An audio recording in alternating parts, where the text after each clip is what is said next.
An entire class of young students with disabilities mysteriously vanished during a field trip to Everglades National Park. But 48 hours later, a park ranger finds something shocking deep in the swamp, a discovery that reveals the terrifying reality of what happened to the children and who was responsible for their disappearance. Sarah Miller stared at the growing collection of coffee cups littering the small conference room table, each one marking another hour without her son. The fluorescent lights of the police station buzzed overhead, casting harsh shadows that accentuated the dark circles under her eyes. 48 hours. Ethan had been missing for 48 hours now, and every minute felt like an eternity. Her husband Mark sat beside her, his shoulders hunched forward as if carrying a physical weight. His normally immaculate appearance had deteriorated. Stubble darkened his jaw, and his rumpled shirt told the story of 2 sleepless nights spent at the station. "Mr. and Mrs. Miller," Detective Garcia said as she entered the room, a fresh stack of papers in her hands. "I know this has been unimaginably difficult, but I want to update you on where we stand." Sarah straightened in her chair, desperate for any news about her 10-year-old son. Ethan was special in every way, not just because he was her child, but because he required special care due to his developmental disabilities. He wore thick glasses that were constantly sliding down his nose, and that morning, the last time she'd seen him, he'd insisted on wearing his favorite orange shirt for the field trip.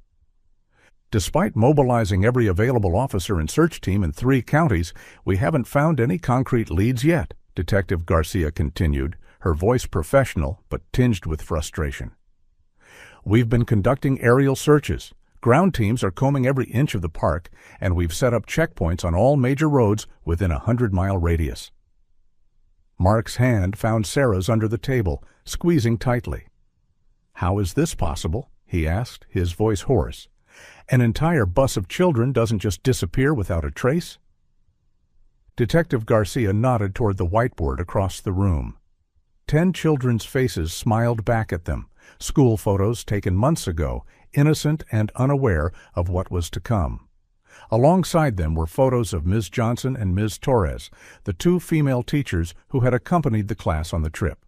12 people had vanished without a trace, and Mr. Wilson, the male teacher, was the only one who made it back. "That's what makes this case so unusual," Detective Garcia admitted. "Let me walk you through the timeline again, just to make sure we haven't missed anything." Sarah's eyes fixed on Ethan's photo as the detective spoke. His crooked smile, those oversized glasses, the cowlick in his hair that never stayed down no matter how much she tried to tame it. The special needs class from Oak Ridge Private Academy left the main visitor center of Everglades National Park at precisely 9:30 a.m. on Wednesday morning, Detective Garcia recited. They boarded a park-owned tour bus with an experienced park employee driving. Mr. Wilson, the male teacher who also works with the class, remained at the visitor center due to limited seating capacity on the bus. "He should have gone instead of one of the other teachers," Sarah interjected, her voice brittle with exhaustion and accusation. "He's stronger. He could have protected them." Detective Garcia continued gently. The bus was scheduled to return after a 3-hour educational tour of the accessible sections of the park. When they didn't return by 12:45 p.m., park staff began radio attempts to contact the driver. After receiving no response for 30 minutes, they dispatched rangers to search the designated tour route. Mark rubbed his face with his free hand and found nothing. "Nothing on the route," Detective Garcia confirmed. "No signs of an accident, no tire marks indicating the bus went off-road. The bus simply wasn't there." Sarah stared at the timeline written on the whiteboard in Detective Garcia's neat handwriting. Each entry marked another moment when her son was slipping further away from her. "If this is a kidnapping, why haven't we received ransom demands?" Sarah asked, the question that had been haunting her since the first hours of the disappearance. "Isn't that how these things usually work?" Detective Garcia nodded. "Typically, yes.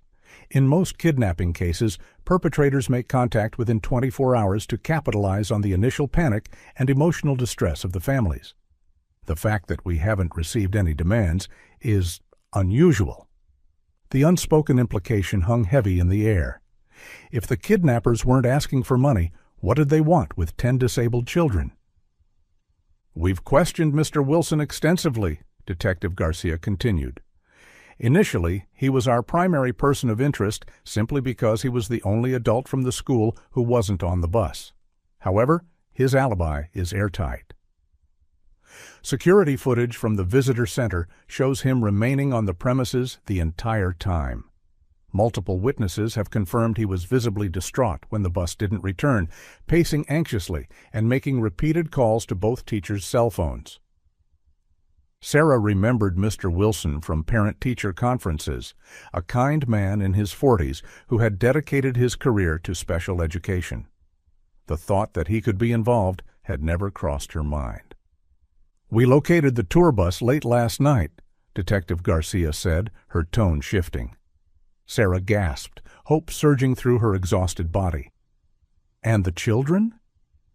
Detective Garcia's expression told her everything before the words came. The bus was empty. It had been driven approximately 7 miles off the main tour route and partially concealed in a remote area. Our forensics team has been processing it since discovery, and so far we've found no signs of violence or struggle on board. "What does that mean?" Mark asked. "It suggests the children and teachers may have exited the bus voluntarily," Detective Garcia explained, "or they were coerced in a way that didn't result in physical resistance. 10 special needs children wouldn't just calmly walk off a bus in the middle of nowhere," Sarah protested. "Ethan gets anxious in unfamiliar places. Several of the children are nonverbal. At least 3 use wheelchairs full-time." Detective Garcia nodded.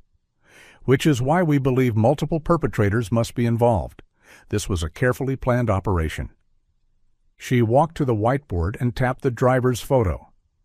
The park employee driving the bus, Carlos Mendez, has been with the Park Service for 12 years with an impeccable record. We're investigating his background more thoroughly, but at this point, we have to consider the possibility he was either coerced or is involved. "What about connections between the families?" Mark asked. "Could this be targeted at one specific child, with the others taken as collateral?" "We've been interviewing all the families extensively," Detective Garcia confirmed, "looking for any connections, threats, unusual financial activity, anything that might provide a motive. So far, nothing concrete has emerged." Sarah's gaze drifted back to the photos of the children. Each face was familiar to her from school events and playdates at their home. Ethan had struggled to make friends all his life, but in this class he had found true acceptance among peers who understood difference in a way most adults never could.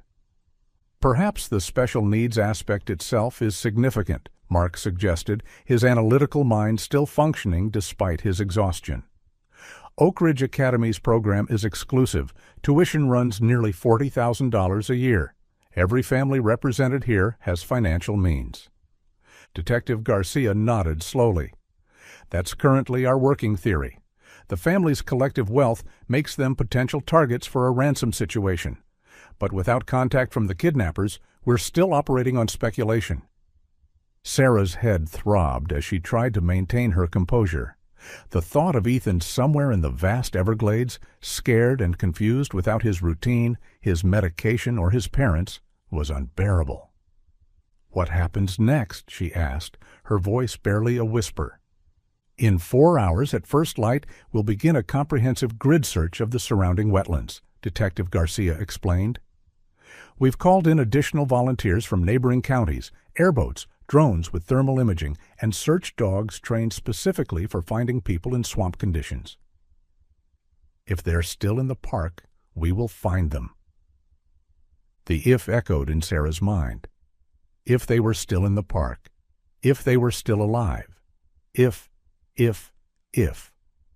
"Get some rest if you can," Detective Garcia advised gently. "There are cots set up in the break room. We'll wake you immediately if there's any news." Sarah knew she wouldn't sleep, not while Ethan was out there, confused and frightened, wondering why his mother hadn't come to save him yet.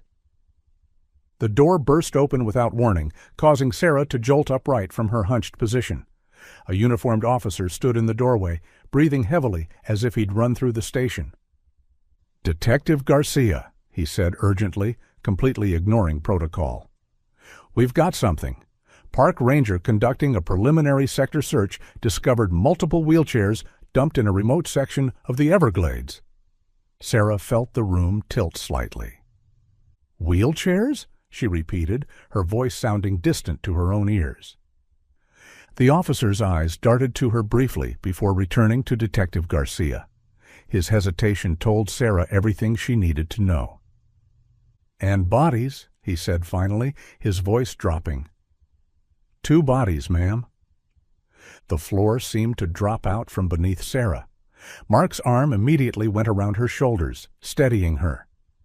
"Are they—" She couldn't finish the question.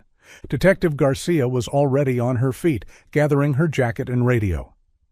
"We don't have identifications yet," she said firmly.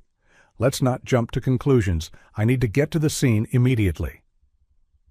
"We're coming with you," Mark stated, his tone leaving no room for argument as he helped Sarah to her feet.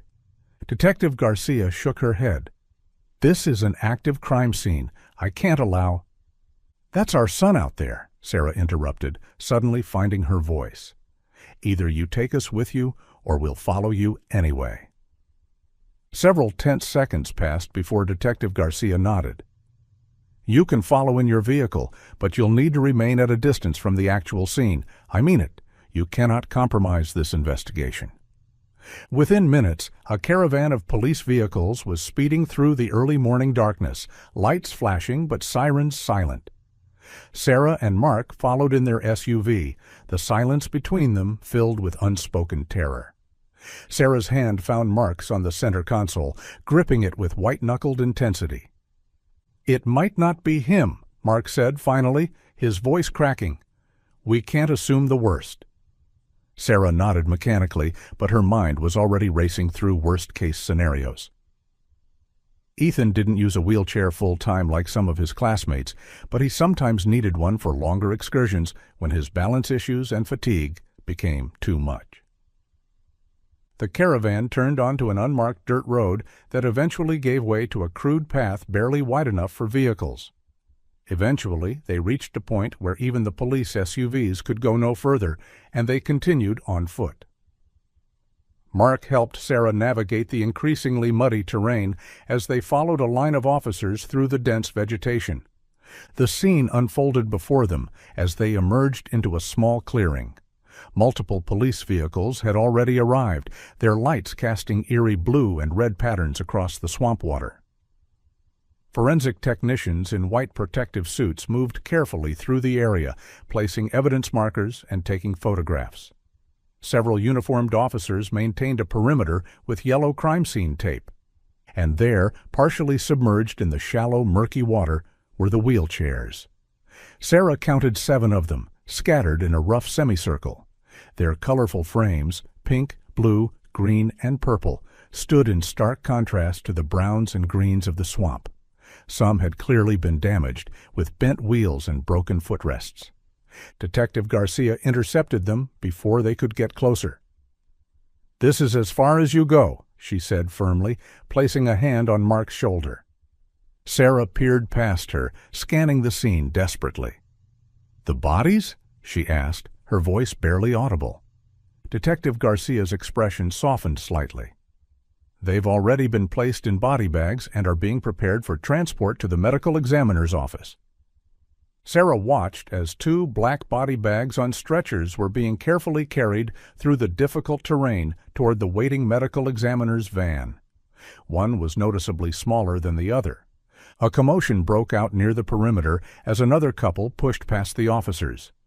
Sarah recognized them immediately. David and Elizabeth Jacobson, parents of Sophie, a 9-year-old girl with cerebral palsy who was one of Ethan's classmates. "That's Sophie's backpack," Elizabeth screamed, pointing toward a purple backpack with butterfly patches sitting on a tarp with other collected evidence.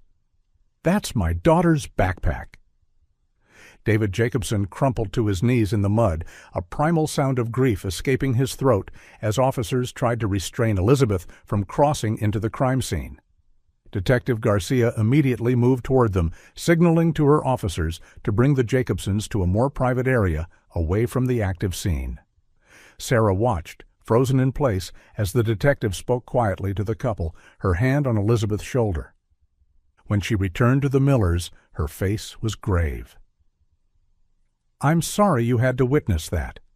We've made a preliminary identification of one of the victims as Sophie Jacobson, based on personal effects and physical description. The other appears to be Ms. Johnson, one of the teachers."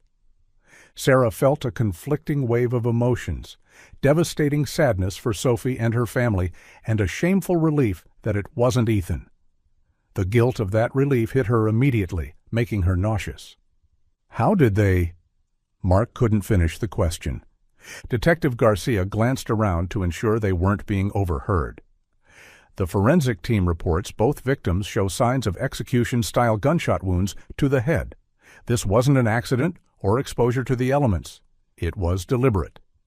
Sarah swayed slightly, and Mark tightened his grip around her waist. "The wheelchairs appear to have been intentionally damaged," Detective Garcia continued. "This suggests the perpetrators no longer needed them after selecting which victims to keep." The implication was clear. The remaining children were likely still alive, at least for now.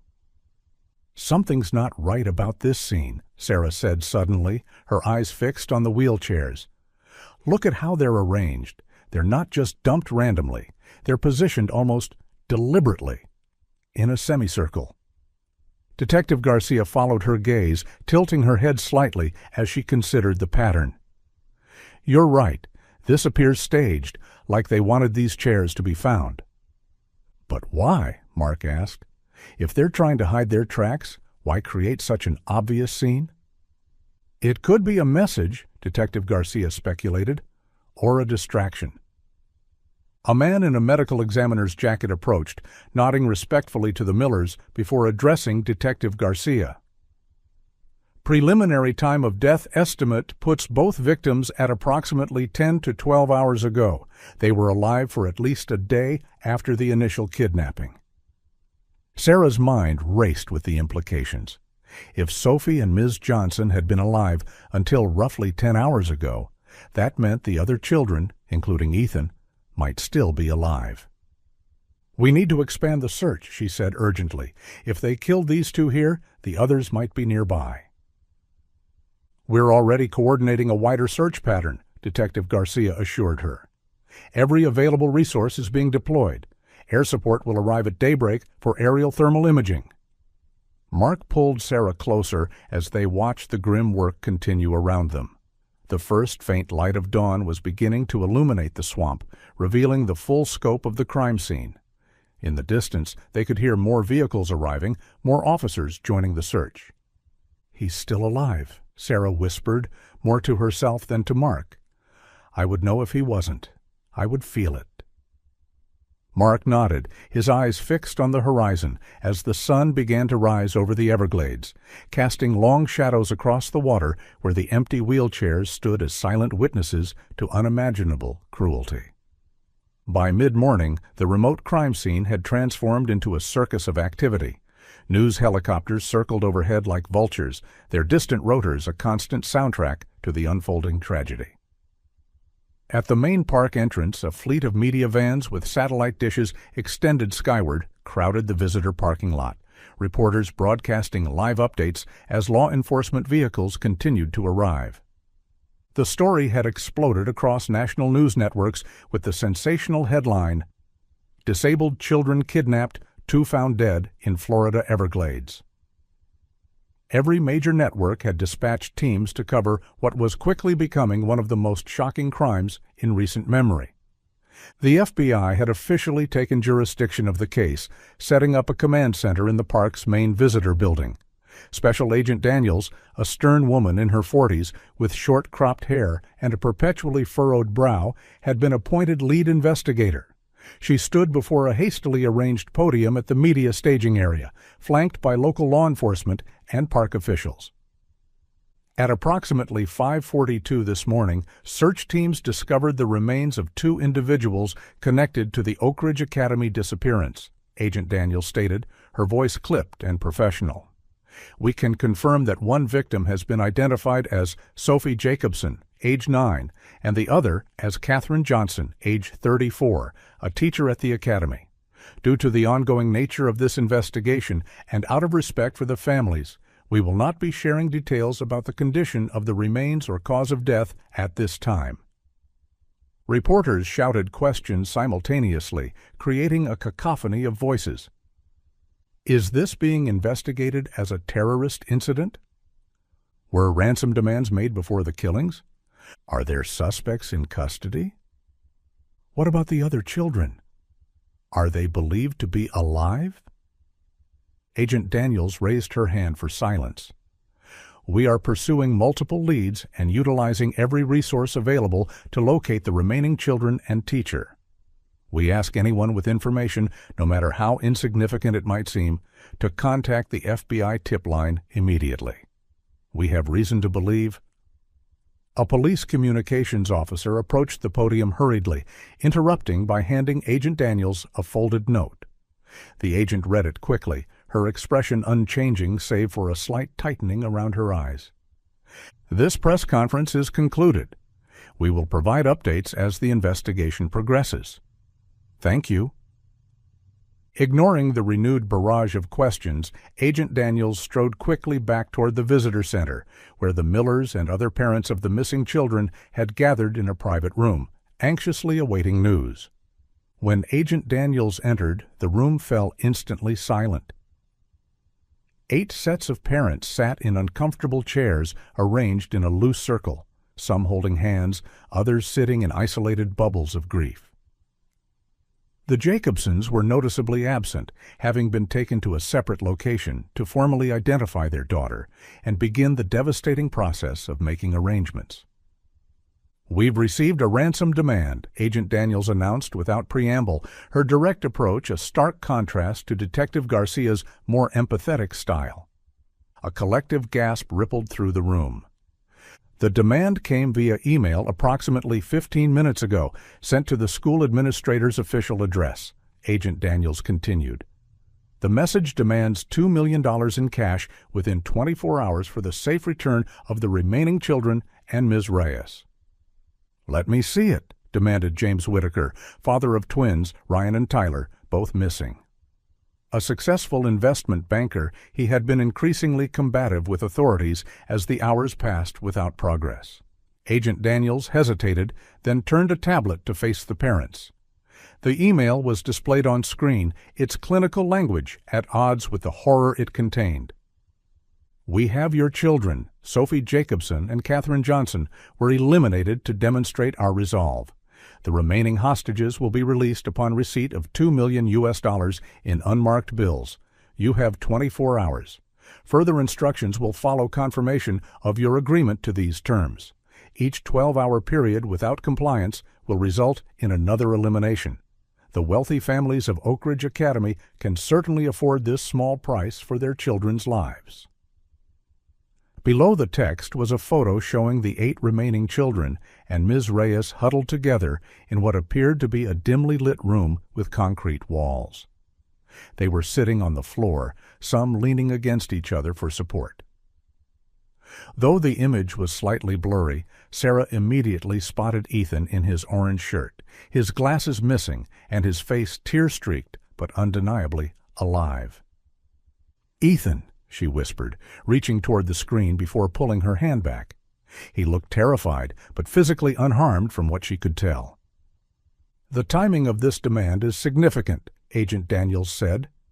It came immediately after news of the discovered bodies reached the media. The perpetrators were clearly waiting for public confirmation of the killings to maximize the psychological impact of their demand. "Do they think we won't pay?" Rebecca Chen asked incredulously. Her daughter Lily, who had Down syndrome, was barely visible in the corner of the ransom photo. "I'll sell my house today if I have to." The email also contained an appendix with specific information about each family's financial status, Agent Daniels continued. stock portfolios, real estate holdings, business valuations, details that aren't readily available through simple internet searches. This suggests inside knowledge or extensive research. Several parents immediately volunteered to contribute their portion of the ransom. The Whitakers offered to cover half the amount themselves. Others began making calls to banks and financial advisors, desperate to liquidate assets immediately. Agent Daniels raised her hand for silence. "I need to be clear about the FBI's position here. We have a strict policy against ransom payments in kidnapping cases." "That's your child in that photo," James Whitaker snapped, pointing at Sarah and Mark. "What's your policy on that?" "Mr. Whitaker, I understand your frustration," Agent Daniels replied evenly. "But decades of experience have shown that paying ransoms encourages more kidnappings and rarely results in the safe return of victims. Once the money is received, kidnappers have little incentive to keep witnesses alive." "So what are you saying?" Sarah asked, her voice breaking. "That we just leave them there? Hope you find them before the 12-hour deadline?" "We are deploying every resource available to locate your children," Agent Daniels assured her. "We have technical specialists tracing the email origin, cryptocurrency experts monitoring potential ransom accounts, and tactical teams prepared to execute immediate rescue operations once we have a location." "And if you don't find them in time?" Mark asked quietly. Agent Daniels' silence was answer enough. "We need to buy time," she finally said. "We're preparing a public statement that we will not negotiate with kidnappers. This is standard procedure designed to stall while our teams work to locate the children." "You're using our children as bait," Rebecca Chen said, her voice hollow. "We're trying to save them," Agent Daniels corrected firmly. "Every decision we make is with that singular goal in mind."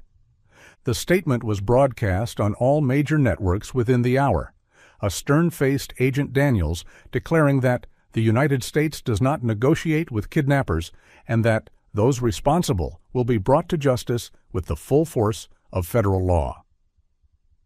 Sarah watched the broadcast on a small television in the visitor center break room, horror growing in the pit of her stomach. "They're going to kill another child," she whispered to Mark. "They're going to think we're not taking them seriously." Before Mark could respond, Agent Daniels entered the room with Detective Garcia. "We have a working theory about the kidnapping," Agent Daniels announced. "Based on the detailed financial information in the ransom note and the specific targeting of this class, we believe someone with inside knowledge of the school and families is involved." "Mr. Wilson?" Sarah asked, thinking of the male teacher who had stayed behind. Detective Garcia shook her head. "Actually, we've placed Mr. Wilson under protective custody rather than surveillance. If our theory is correct, he may be a witness rather than a suspect. The fact that he didn't go on the trip might not have been coincidence. He may have been deliberately excluded from the plan." "Then who?" Mark asked. "We're investigating all staff with access to student records and financial aid applications," Agent Daniels explained. "The school requires detailed financial disclosures for their scholarship program, even for families who don't apply for aid. Someone with access to those records would know exactly which families had the means to pay substantial ransoms." Sarah felt the walls closing in around her as the reality of their situation became clearer. Someone had looked at her son, at all these children, and seen only dollar signs. Someone had calculated exactly how much fear and grief would drive parents to empty their bank accounts without question. And worst of all, with the FBI's public refusal to pay, that same someone was now deciding which child would die next. Exhaustion and desperation drove Sarah to return home briefly that afternoon. Mark insisted on staying at the command center, unwilling to miss any developments in the search. Their sprawling Mediterranean-style home in Coral Gables, normally a haven of comfort, felt cavernous and empty without Ethan's presence. She made her way to Ethan's bedroom, the dinosaur decals on the door, a poignant reminder of his recent obsession with paleontology. Inside, everything remained exactly as he'd left it. bed unmade, despite her reminders that morning, a half-completed Lego structure on his desk, favorite books stacked haphazardly on the nightstand. Sarah opened his medication drawer, collecting the specialized anti-seizure drugs he needed daily. The unmarked pill organizer wouldn't be helpful to whoever had him. They wouldn't know which medications to give when or how to manage his dosage if he had a breakthrough seizure. The thought of Ethan suffering without proper medical care intensified her already overwhelming anxiety. As she placed the medications in her purse, her cell phone rang. The screen displayed unknown number, something she would normally ignore, but nothing was normal anymore. "Hello?" she answered, her heart pounding. "Is this Sarah Miller, mother of Ethan?" The voice was digitally altered, impossible to identify as male or female, its mechanical tone sending chills down her spine.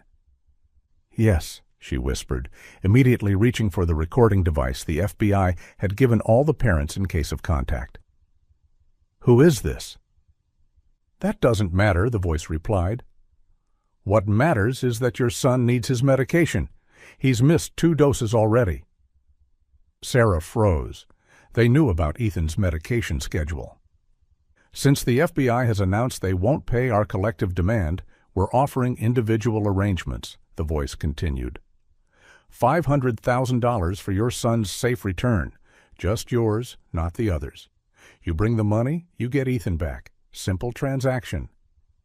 "I need to talk to him," Sarah insisted, trying to keep her voice steady as she activated the recording. "I need to know he's alive." "Check your text messages in 2 minutes," the voice instructed. "You'll have your proof of life then. Meanwhile, understand something clearly. If you involve the police or FBI, Ethan dies immediately. This offer expires in 3 hours. After that, we move on to parents who value their children more." The call disconnected abruptly, leaving Sarah standing in Ethan's room, trembling. Her first instinct was to call Mark, then the FBI, but the kidnapper's threat echoed in her mind. What if they were watching the command center? What if they knew which parents were cooperating with authorities? She paced the room, clutching her phone, waiting for the promised text message. When it arrived, she nearly dropped the phone in her haste to open it. The photo showed Ethan holding today's Miami Herald, his face pale and frightened, but unmistakably alive. His glasses were askew, and he looked directly at the camera with red-rimmed eyes. They'd made him change clothes. He now wore a plain gray T-shirt instead of his orange one. A digital timestamp in the corner showed the photo was taken less than 30 minutes ago. Another text quickly followed with coordinates and instructions. $500,000 cash. Come alone. 1 hour. No police asterisk. Sarah's mind raced. The FBI had been clear about their policy against ransom payments, but this wasn't their child. The kidnappers knew exactly what they were doing by contacting parents individually, playing on their desperation, their willingness to do anything to save their own child, even at the expense of others. She rushed to their home office and opened the safe behind Mark's degrees on the wall. Inside was emergency cash, nowhere near enough, and their important documents. She grabbed the cash, approximately $3,000, then ran to her jewelry box. Her engagement ring, a 3-carat diamond that Mark had spent months saving for before they were married. Diamond stud earrings from her 30th birthday. A Tiffany bracelet from her mother.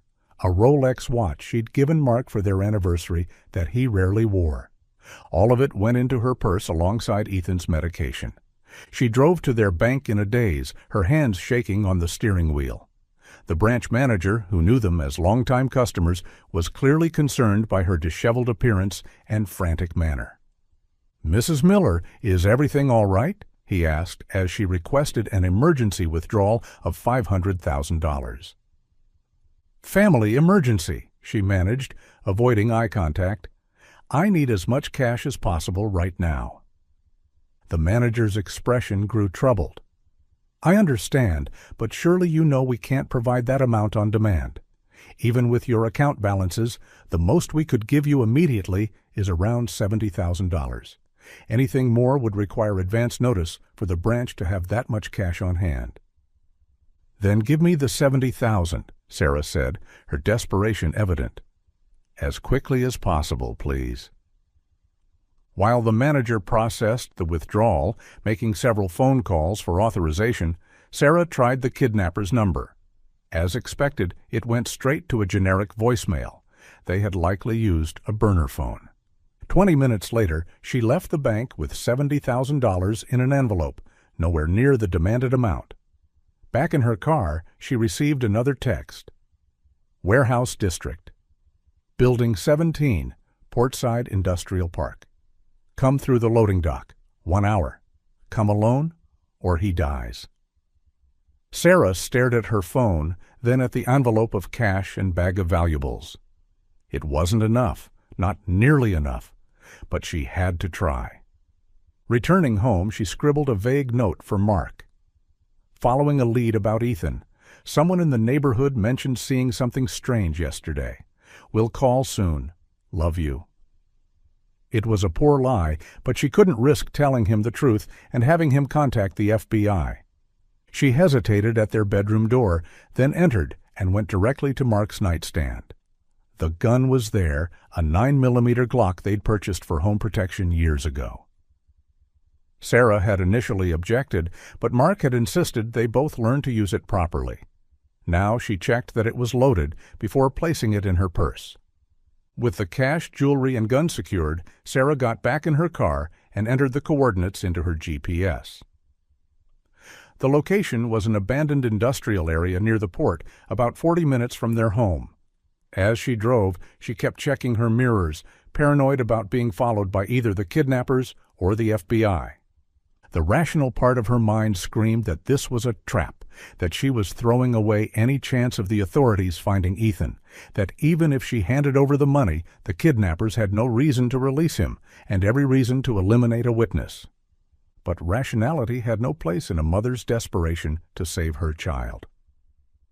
The Portside Industrial Park had clearly seen better days. Most of the warehouses stood abandoned, their windows boarded up or broken, graffiti marking their weathered exteriors. Building 17 sat at the far end of a cracked concrete lot, partially hidden behind overgrown vegetation that had reclaimed much of the property. Sarah parked her SUV behind the building as instructed, away from the street and any potential witnesses. The area was eerily silent except for distant port machinery and the occasional seagull. The loading dock door was partially open, raised about 3 feet from the ground, just enough for a person to duck under. She clutched her purse containing the money, jewelry, and gun, taking a deep breath before approaching the entrance. The rational part of her mind continued to scream warnings, but the image of Ethan holding today's newspaper pushed her forward. Ducking under the door, Sarah entered the cavernous warehouse interior. Most of the windows were boarded up, allowing only thin shafts of afternoon sunlight to penetrate the gloom. The space smelled of rust, mildew, and something chemical she couldn't identify. Her footsteps echoed on the concrete floor, announcing her presence to whoever waited in the shadows. "Hello," she called, her voice betraying her fear. "I'm here about my son." "Stop right there," a male voice commanded from the darkness. "Put the bag on the floor and step back 6 feet." Sarah complied, carefully placing her purse on the ground and backing away. Her heart hammered so loudly she was certain they could hear it. 2 figures emerged from the shadows, both men wearing ski masks. The taller one carried a handgun casually at his side, his posture suggesting military or law enforcement training. He had a distinctive scar, visible just below his mask, crossing from his jaw to his neck. The shorter man approached the bag cautiously, keeping his own weapon trained on Sarah. "Where's my son?" Sarah demanded, fighting to keep her voice steady. The shorter man ignored her, kneeling to examine the contents of her purse. He removed the envelope of cash first, counting it quickly before scowling. "70 grand, he said incredulously, looking up at Sarah. "We asked for 500,000. "I brought jewelry too," Sarah said quickly. "Designer pieces, Diamonds. They're worth more than the difference. I couldn't get more cash on such short notice." The man pulled out the jewelry, examining each piece with apparent expertise. "Maybe 200,000 total with the cash," he concluded, looking toward his partner. "Not what we agreed on." "Where is my son?" Sarah repeated, more forcefully this time. The taller man made a gesture with his hand, and a door at the far end of the warehouse opened. A third man appeared, roughly pushing a wheelchair forward. In it sat Ethan, his small frame dwarfed by the adult-sized chair that was clearly not his own. His wrists were bound to the armrests with zip ties, and tape covered his mouth, but his eyes widened at the sight of his mother. "Ethan!" Sarah instinctively moved toward him, but the taller kidnapper raised his gun, stopping her in her tracks. "This isn't how we're doing this," he said, his voice unnervingly calm. "The arrangement was 500,000 for the kid. This isn't 500,000. "I'll get the rest," Sarah promised desperately. "I just need more time. Please, look at him. He needs his medication. There's a prescription in my purse. He'll have seizures without it."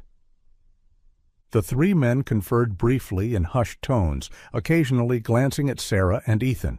The shorter man gestured angrily at the bag of money and jewelry, while the taller one seemed to be considering options. The third man, who had brought Ethan, kept looking toward the loading dock door nervously. Finally, the taller man approached Sarah.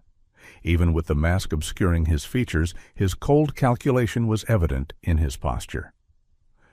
"We have a problem," he said matter-of-factly. "You've seen our faces. Well, enough of them anyway. The original plan was to release the kid and disappear before you could alert authorities. But with insufficient payment, we need additional leverage to ensure the rest of the money comes through." Sarah's blood ran cold as she realized what he was implying. "Take me instead," she blurted out. "Let Ethan go with his medication, and I'll stay as your hostage until my husband brings the rest of the money." The leader tilted his head, considering. "That's actually not a bad alternative. Your husband will certainly pay to get both of you back." He turned to the third man. "Get the kid back in the van. We're moving them to the harbor location with the others." Sarah's heart leapt at this slip of information, the harbor where the other children must be held. "No," she protested, as Ethan was wheeled away from her. "Let me give him his medication first." The leader stepped closer, his gun still at his side. "You don't make demands here. You've already failed to follow simple instructions. Now you deal with the consequences." Without warning, he raised his weapon and struck Sarah across the temple with the butt of the gun. Pain exploded through her head as she stumbled backward, a warm trickle of blood running down her face from the gash the impact had opened. Through blurred vision, she saw Ethan struggling against his restraints, his muffled cries barely audible through the tape. "Either you get in the van voluntarily," the leader said coldly, "or we drug you, and you won't be conscious to protect your son during transport. Your choice." Sarah touched her fingers to the wound on her temple, wincing at the pain. Blinking away the blood dripping into her eye, she looked at Ethan, terrified but alive, and made the only choice a mother could. "I'll come voluntarily," she said, straightening despite the dizziness. "Just please don't hurt him anymore." The leader nodded to his accomplices, who began gathering the money and jewelry. As they prepared to move toward what appeared to be a panel van parked deeper in the warehouse, Sarah fought to stay alert despite the throbbing pain in her head. She needed to remember every detail, every word, every face. If they ever got out of this alive, she would make sure these men paid for what they had done. Just as Sarah was being pushed toward the waiting van, a sound broke the tense silence, distant at first, then rapidly growing louder. The distinctive wail of police sirens, multiple units approaching from different directions. Simultaneously, the rhythmic whump-whump-whump of helicopter rotors became audible overhead, and flashing blue and red lights began to strobe through the broken windows of the warehouse. "What the hell?" The shorter kidnapper rushed to a window, peering through a gap in the boards. "Cops everywhere! Full tactical response. You brought them? The leader whirled on Sarah, raising his gun toward her face. You stupid bitch, you were wired. No, Sarah protested genuinely. I came alone, just like you said. The third man abandoned Ethan's wheelchair, drawing his own weapon. We need to move, now. Take the back exit to the secondary vehicle. In the chaos that followed, Sarah's maternal instinct overrode all fear. As the kidnappers shouted accusations at each other and frantically gathered their equipment, she lunged toward Ethan, desperate to reach her son before the inevitable gunfire began. The scarred leader noticed her movement and swung around, firing a shot that missed her by inches, the bullet striking a concrete pillar and sending fragments flying. Sarah didn't slow, reaching Ethan's wheelchair and frantically pulling at the zip ties binding his wrists. Run! She screamed at him as she freed one hand, tearing the tape from his mouth with her other hand. Find something to hide behind. The sound of glass breaking and metal doors being forced open echoed through the warehouse as tactical teams began their entry. Sarah grabbed Ethan from the wheelchair, half carrying him toward a stack of wooden crates that might provide some cover from the coming firefight. The scarred leader appeared suddenly before them, his face contorted with rage. You don't get to leave, he snarled, raising his weapon. Sarah instinctively turned, shielding Ethan with her body as the gun fired. The impact hit her like a sledgehammer, a white-hot bolt of pain tearing through her upper back and shoulder. The force knocked her forward, but somehow she maintained her grip on Ethan, stumbling the final few steps behind the crates before collapsing. Mom! Ethan's terrified voice seemed to come from far away as Sarah fought to remain conscious.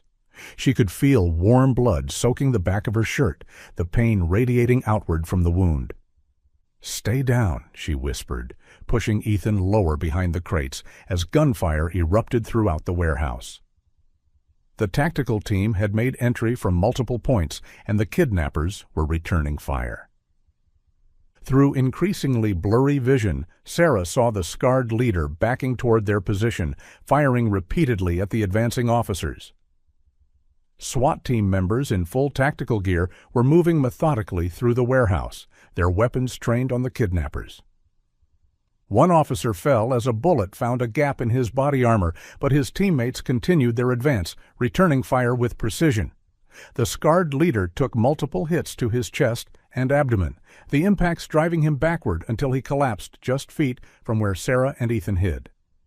The shorter kidnapper dropped his weapon, raising his hands in surrender, while the third man attempted to reach the back exit before being tackled by two officers who crashed through a side door. As the gunfire subsided, Sarah heard a familiar voice calling her name. Mark's voice, frantic and desperate, shouting for her and Ethan. Here, she tried to call back, but her voice emerged as barely a whisper. The blood loss was making her lightheaded, her extremities tingling with numbness. Daddy! Ethan screamed, his voice carrying where hers couldn't. We're over here! Mom's hurt! Mark appeared seconds later, escorted by an officer in tactical gear. His face went pale at the sight of Sarah's blood-soaked clothing. The bank called me, he explained as he knelt beside her, applying pressure to her wound while shouting for a medic. They were concerned about the large withdrawal. I checked your location on the phone tracking app, then called the FBI. They mobilized within minutes once they knew where you were. Sarah tried to focus on Mark's face, but her vision kept blurring. The others, she managed to say. Harbor, they said. Harbor? Medic! Mark shouted again, his hands now covered in Sarah's blood. Stay with me, Sarah. Stay awake. Paramedics rushed over, gently moving Mark aside as they assessed Sarah's injury. They applied trauma dressings to her shoulder and established an IV line with practiced efficiency. Gunshot wound to the upper back, through and through, one paramedic reported into his radio. Significant blood loss, but no apparent damage to vital organs.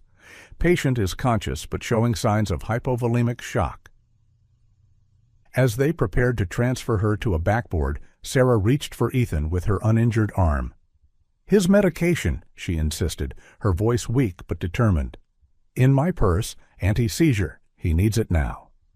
The paramedic nodded to a colleague, who retrieved the purse from where it had been abandoned during the firefight. Inside, they found the prescription bottles Sarah had collected from home. "I'll make sure he gets it," Mark promised, holding Ethan close while maintaining visual contact with Sarah. "We're right behind you. The police will take us to the hospital right away." The paramedics carefully lifted Sarah onto the stretcher, securing straps across her body while maintaining pressure on her wound. As they wheeled her toward the waiting ambulance, she caught glimpses of the warehouse now swarming with law enforcement. The scarred leader's body lay covered with a sheet, while the other two kidnappers were being placed in separate police vehicles, their hands cuffed behind their backs. "Stay with Ethan," she whispered to Mark as the paramedics prepared to load her into the ambulance. "Don't leave him alone." "We'll be right behind you," Mark assured her, his voice breaking. "Just stay with us, Sarah. Stay strong." The ambulance doors closed, cutting off her view of Mark and Ethan standing together, surrounded by police officers. The last thing she saw was Ethan's terrified face watching as she was taken away, his small hand clutching his father's tightly. In the ambulance, Sarah drifted in and out of consciousness. A paramedic monitored her vitals, while a police officer asked if she's able to answer a few questions. The paramedic objected, saying she needs rest, but Sarah managed to respond weakly. "Mrs. Miller," the officer said gently, "I know this is difficult, but if you're able to answer any questions, it could help us find the other children. Did you learn anything about where they might be being held?" Despite her pain, Sarah concentrated, remembering fragments of conversation she overheard while in the warehouse. "I heard them talking about moving the product to the harbor, and something about a warehouse." The officer immediately radioed this information to the command center. "Subject reports possible location at Harbor District, warehouse mentioned. All units redirect search efforts to harbor area." The paramedic assured Sarah the wound appears to have missed vital organs, though she'd lost considerable blood. "The bullet entered your shoulder area and exited without fragmenting, which is relatively fortunate. The trauma team will be ready for you at the hospital." "My son," Sarah whispered, fighting to stay conscious. "Your husband and son are following right behind us," the paramedic replied, adjusting her IV. "He's receiving his medication now." As they approached the hospital, the officer received radio communications and told Sarah they're acting on her information immediately, with tactical teams mobilizing toward the Harbor District. He promised to update her as soon as they knew more. At the hospital, Sarah was rushed into the emergency department. The last thing she saw before being sedated for surgery was a team of doctors and nurses preparing to operate, their faces serious but determined as they worked to save her life. Sarah awakened gradually in a hospital recovery room. As her vision cleared, she saw Mark standing with his hand on hers and Ethan still looking frightened in a new wheelchair at her bedside.